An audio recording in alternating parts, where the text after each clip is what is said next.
यो हो कमल बीच समुद्र।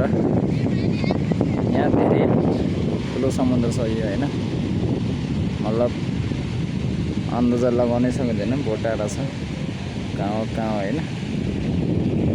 यो यहाँबाट सूर्यहरू अस्ताउँदैछ, यता मान्छेहरू यहाँदेखि अगाडि पनि धेरै मान्छेहरू छ हैन।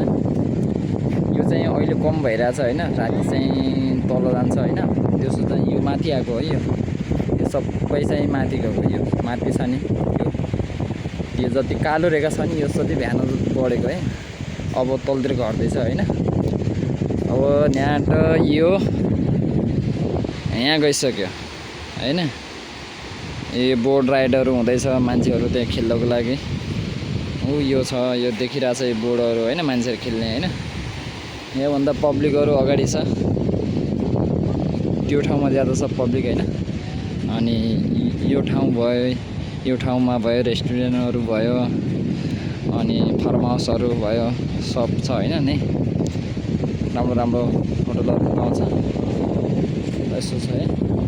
तर नि साँझतिर पनि मान्छेको भिड चाहिँ धेरै हुन्छ नि। यही साँझ 7 बजे भने हैन एकदम हावा ज्यादा चल्छ है नि त। तर यो ठाउँमा मच्छर लाग्दैन है कहिले पनि, यो ठाउँमा मच्छरहरू हुँदैन। तर समुद्र भएर यत्रो पानी भएर नि तर मच्छर छैन है।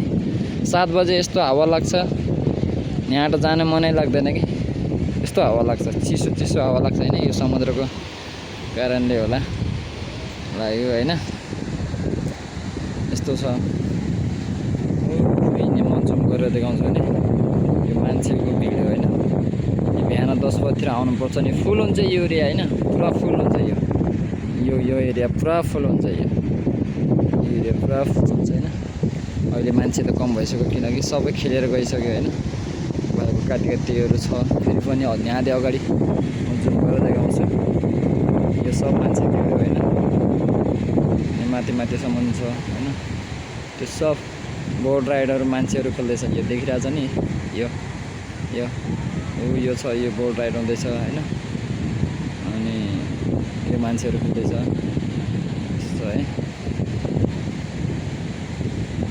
यस्तो छ है। तर यो यस्तो छ मान्छे है, जुम गरेर देखाइन्छ होला भने यो पुरा मान्छेहरू खेल्दैछ हैन।